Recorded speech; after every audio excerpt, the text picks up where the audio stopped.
जन्माष्टमी की पूजा की चकाचौंध और उत्साह खत्म होते ही बड़े घर की चौखट पर एक ऐसा तूफान दस्तक देता है जिसकी कल्पना किसी ने सपने में भी नहीं की थी।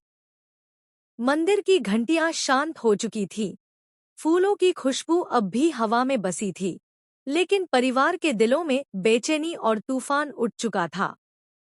दुर्गा देवी ने पूजा को बड़ी धूमधाम से करवाया था और उन्हें गर्व था कि उनके खानदान की परंपरा फिर से सबके सामने चमक उठी है। मगर तभी ठाकुर जी, पिश्मोनी और पलटू दादा की रची हुई चाल ने पूरे परिवार को झकझोर कर रख दिया।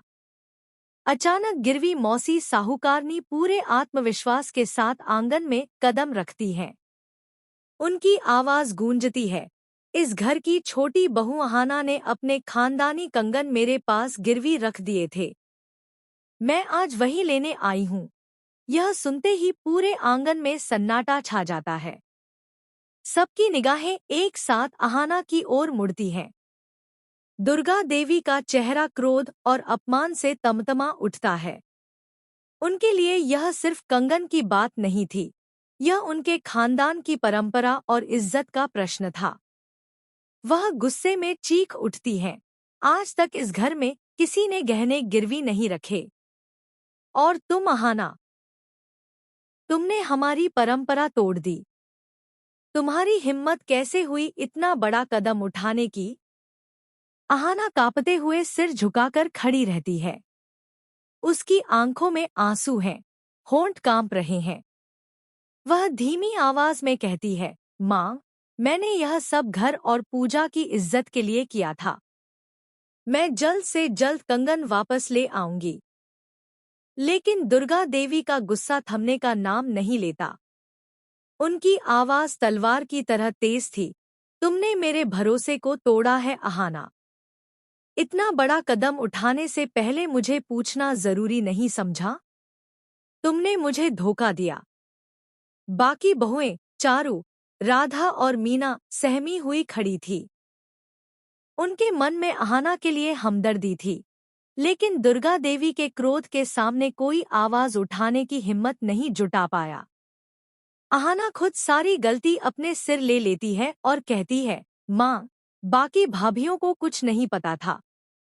यह सब मैंने अकेले किया है। दुर्गा देवी की आंखों में आग और तेज हो जाती है।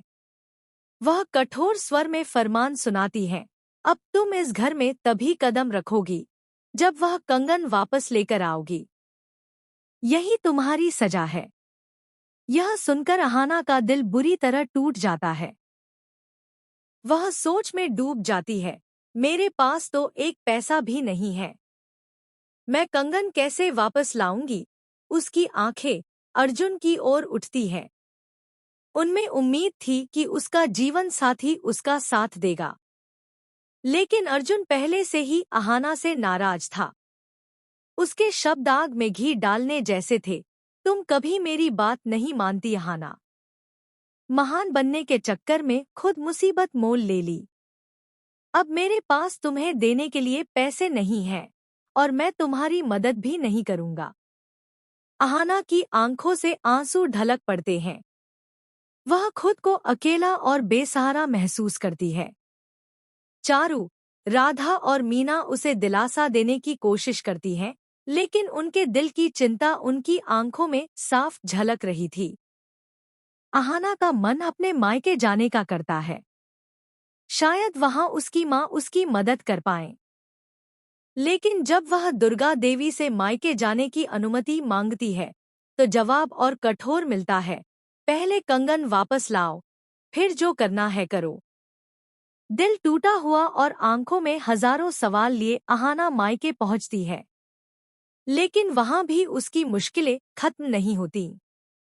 उसकी माँ पहले से ही बीमार रहती है और घर की आर्थिक हालत बेहद खराब है। अहाना सोच में पड़ जाती है।